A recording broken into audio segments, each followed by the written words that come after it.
আসসালামু আলাইকুম। আশা করি মহান আল্লাহর রহমতে ইমান ও সুস্থতায় ভালো আছেন। কামালিয়া জেলা আলোর ভুবন পাঠাগারের পক্ষ থেকে আপনাকে স্বাগতম। আমি আতিক বিন সানোয়ার সিঙ্গাপুর থেকে বলছি। আমি সরাসরি একটি বইয়ের মধ্যে চলে যাচ্ছি, দি আল মানাক অফ নাবাল রাবিক্রান্ত। আমি বইটি রিভিউ করতে আসিনি, সরাসরি বইয়ের অগ্রাধিকার ও কেন্দ্রবিন্দু এই বইটির যে টপিক, এই টপিক সম্পর্কে আমি সরাসরি কথা বলবো। এই বইটি এখনো আমার পড়া হয়নি। আমি মাত্র এই যে দেখতে পাচ্ছেন 52 পেজ পর্যন্ত পড়েছি। টোটাল বইয়ের পেজ সংখ্যা অ্যারাউন্ড 165। বুঝতেই পারছেন আসলে রিভিউ করা এখনো সম্ভব না, কারণ হলো আমি বইটি এখনো পড়িনি।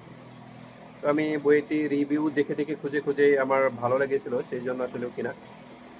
তো আমি সরাসরি এই অগ্রাধিকার ও কেন্দ্রবিন্দু বিষয়ে আমি ছোটদের বা যারা জুনিয়র স্কুল, প্রাইমারি অথবা কলেজ লেভেলে যারা পড়াশোনা করতেছেন, আমি তুমি শব্দটি এখন উচ্চারণ করব। আমি তোমাদেরকেই বলছি, হ্যাঁ। যদি তুমি আমার এই ভিডিওটি দেখে থাকো তাহলে আমি তোমাকেই বলতেছি, আমি তুমি করেই সম্বোধন করতেছি তোমাকে, কারণ যেন তুমি এটা ফিল করতে পারো। তো এই বিষয়ে আসলেও দীর্ঘদিন যাবতই আমার চিন্তা ভাবনা ছিল যে আমি একটি ভিডিও ক্রিয়েট করব। তো অন্য একটি বই থেকে আসলেও আমি একটি একটি না কয়েকটি এই বিষয়ে আইডিয়া পেয়েছিলাম, কিন্তু এই বইটি পড়তে পড়তে আবার নতুন করে সেই আইডিয়াটি যখন আমার মাথায় আসলো, তখন আমি ভাবলাম যে এখন অবশ্যই এটা নিয়ে কথা বলা উচিত। অগ্রাধিকার এবং কেন্দ্রবিন্দু মানে আমি যদি সহজ ভাষায়, মানে আমি বই থেকে পড়েছি, এটা যদি আমি সহজ ভাষায় আমি আমার নিজের ভাষায় যদি বুঝাই, যে স্টুডেন্ট তুমি এখন সারা দিন ফোন টিপছ, স্ক্রল করতে আসো, কিন্তু আসলেও তোমার সময়ের মূল্য কিন্তু তুমি বুঝতেছো না। তোমার ভালো লাগতেছে, তোমার ব্রেন থেকে ডোপামিন নির্গত হচ্ছে, একটা সময় পরে দেখা গেছে তোমার মাথা ব্যথা করছে, ভালো লাগতেছে না, তুমি গেম খেলতেছো, ইউটিউব দেখতেছো, ভিডিও দেখতেছো, স্ক্রল করতে আসো, কিন্তু একটা সময় যে তোমার ভালো লাগতেছে না, মাথা ব্যথা করছে, তারপরেও তুমি মনে করি স্ক্রল করতে আসো, কিন্তু তুমি বুঝতে পারতেছো না যে আসলে তোমার ভালো যে লাগতেছে না এটা তুমি খুঁজে পাচ্ছ না, তোমার কেন মাথা ব্যথা করছে এটা তুমি বুঝতে পারতেছো না। কারণ তোমার ব্রেন থেকে ডোপামিনের মনে করো অস্বাভাবিক নিঃসরণের কারণে একটা সময় এসে তোমার আরো ভালো লাগাটা কাজ করে না। যে কোনো কাজেরই যে অস্বাভাবিক পরিমাণে যখন ডোপামিন নিঃসরণ হয়, তখন পরবর্তীতে সেই কাজটি আর ভালো লাগে না, যেটা এটা সবারই হয়। কিন্তু আমি শুধু তোমাকেই বলছি এই কারণেই, স্টুডেন্টদেরকে এই জন্যই বলছি যে তুমি যদি তোমার লাইফের, তোমার সময়ের মূল্য যদি তুমি এখন দিতে না জানো, মানে তুমি তোমার স্টুডেন্ট লাইফে এখন তোমার সময়ের মূল্য তুমি কিভাবে ক্যালকুলেট করবে। সাপোজ ধরো তুমি পড়াশোনা শেষ করে তুমি মনে করো যে কি করতে চাও, তুমি একজন চাকরিজীবী হতে চাও, তুমি একজন বিজনেস ম্যাগনেট হতে চাও, তুমি যাই করতে চাও, তুমি একটা নিজের প্রতিষ্ঠান দাঁড় করাতে চাও, আসলেও তোমার লেভেলটা, তোমার সময়ের মূল্যটা তোমাকেই করতে হবে। তুমি আসলেও তোমার সময়ের মূল্যটা তুমি কিভাবে করবে, তোমার ঘন্টার মূল্যটা তুমি আসলেও কিভাবে করবে। এখন তুমি যদি চিন্তা করো যে আমি পড়াশোনা শেষ করে আমি 20,000 টাকার চাকরি করতে চাই, তাহলে তোমার মানে পড়াশোনার লেভেল বা তোমার চিন্তা ভাবনার লেভেলটা একভাবে থাকতে হবে। কিন্তু এখন বর্তমান হলো প্রযুক্তির যুগ। এখন এই বয়সে বা এই সমসাময়িকে দেখা গেছে যে 8-10 বছর 15 বছরের ছেলেরাও দেখা গেছে যে বাংলাদেশ প্রেক্ষাপটে মনে করা যে লাখ লাখ টাকা ইনকাম করে, অনেক ক্ষেত্রে এটা মনে করা যে স্বাভাবিক, অনেকেই করছে। তো এই বিষয়ে আসলেও যে তুমি তোমার সময়টাকে তুমি এখন ক্যালকুলেট করো যে আসলেও তোমার যে প্রতি ঘন্টার মূল্য এটা তোমার কত, তোমার প্রতি ঘন্টার মূল্য এখন কত। তুমি পড়াশোনা শেষ করে, তোমার পড়াশোনা শেষ করার পর তোমার যে তুমি জব করবা, তুমি যেটাই করো, তো সেখানে তুমি মনে করো তোমার প্রতি ঘন্টায় কত টাকা করে আর্ন করতে চাও, এটা যদি তুমি এখন থেকেই যদি তুমি আইডিয়া না করতে পারো, এখন থেকেই তুমি যদি এটা নিয়ে চিন্তা ভাবনা না করতে পারো, তাহলে একটা সময় যে তোমার এই পড়াশোনার মনে করো যে কোনো মূল্যই থাকবে না। ইভেন বর্তমান সিচুয়েশনে আসলেও যে জিনিসটা হচ্ছে যে আসলেও শুধু পড়াশোনা, একাডেমিক ব্যাকগ্রাউন্ড থেকে শুধু পড়াশোনা বা সার্টিফিকেট দিয়ে আসলে কোনো কিছুই হবে না।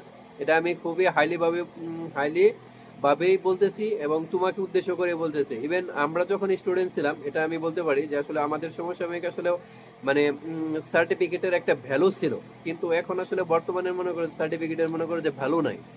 এখন আর আসলে ওই আগেকার মতো মনে করো যে সার্টিফিকেটে খায় না। এখন তোমার আসলেও কতটুকু এক্সপিরিয়েন্স আছে, তোমার আসলেও চিন্তা ভাবনাটা কেমন, তোমার ফোকাস লেভেল কেমন, এইগুলোর চিন্তা ভাবনা বা এইগুলোর সমান মানে সমন্বয়ে তোমার ফিউচার ডিপেন্ড করতেছে। বর্তমান যে এআই যে প্রযুক্তিগুলো বের হয়ে আসতেছে, অতএব তুমি যদি তোমার সময়ের মূল্যটাকে তুমি এখন নির্ধারণ না করতে পারো যে তুমি after all your finish your education, তুমি কোন লেভেলে যেতে চাও, এটা যদি তুমি এখন থেকেই যদি তুমি চিন্তা ভাবনা বা কল্পনা না করতে পারো, তাহলে তোমার সময়ের মূল্য আসলে তুমি তুমি বুঝোই না এটা আসলে সময়ের মূল্য কি। আর তুমি যদি মনে করো যে শুধু ফেসবুক স্ক্রলিং করে বা বন্ধু বান্ধবের সাথে মনে করো আড্ডা দিয়ে মজ মাস্তি করে তুমি মনে করো যে আর যে ছেলেটা মনে করো এখন চিন্তা করতেছে তাদের সমপর্যায়ে তুমি চলে যাবে, তাহলে তুমি মনে করো যে এটা তোমার ভুল চিন্তা ভাবনা, তুমি ভুলের রাজ্যে বা ভুলের মনে করো যে স্বর্গে বসবাস করতেছো। এখানে এখানে লেখক এখানে কিছু কথা বলেছে, আমি তোমাদেরকে এখানে একটু তুলে ধরে করে ধরতে যাচ্ছি আসলেও, যে ঘন্টার হারে নিজের সময়ের মূল্য দিলে অবশ্যই নিজের সময় বাঁচিয়ে রাখুন। আপনি অবশ্যই যতটা মূল্যবান ভাববেন তার চেয়ে বেশি মূল্য আপনি কখনোই পাবেন না। তুমি যদি তোমাকে যতটুকু মূল্যায়ন করো, তুমি মানুষের কাছ থেকে তার থেকে মনে করো যে কম মূল্যায়ন পাবে, এটা হলো বাস্তব। কিন্তু তুমি যদি নিজেকে তুমি নিজেই মূল্যায়ন না করো, মানুষ একটা সময় এসে তোমাকে কিভাবে মূল্যায়ন করবে? How can is it possible?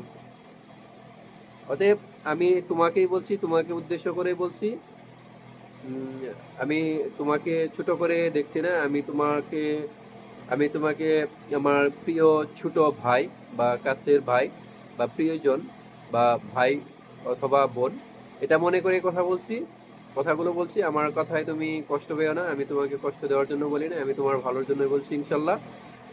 সেই সাথে আমি অবশ্যই বলবো যে একাডেমিক পড়াশোনার পাশাপাশি বর্তমানে এই প্রযুক্তির এআই এর যুগে যদি বাহিরের বইয়ের সাথে যদি তোমার কোনো সংযুক্ত বা সম্পৃক্ত সংস্পর্শ যদি না থাকে, উম, জানি না কি হবে, আল্লাহ ভালো জানে যে এই বর্তমান আর 5-10 বছর পরে আসলেও মানে কোন পর্যায়ে চলে যাবে সেটা আল্লাহ ভালো জানে, আমারও হয়তো অত বেশি আইডিয়া নেই।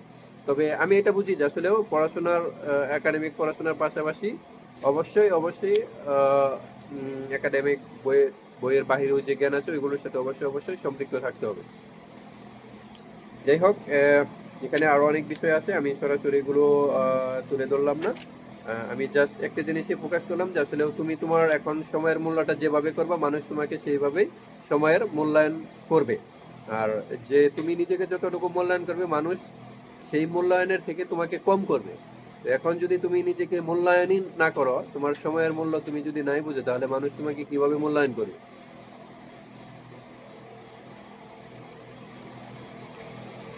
যাই হোক, অনেক কথা বললাম, ভুল ত্রুটি হলে অবশ্যই ক্ষমা প্রার্থী। আসসালামু আলাইকুম। সেই সাথে কামালিয়া আলোর ভুবন পাঠাগারের সাথে সংযুক্ত থাকার জন্য বা তুমি যেখানেই থাকো না কেন, তোমার নিকটস্থ পাঠাগার অথবা পাঠাগার যদি নাও থাকে, তাহলে বইয়ের সাথে সম্পৃক্ত থাকো, তোমার জীবন উজ্জ্বল ভবিষ্যৎ ইনশাল্লাহ অপেক্ষা করছে। আসসালামু আলাইকুম।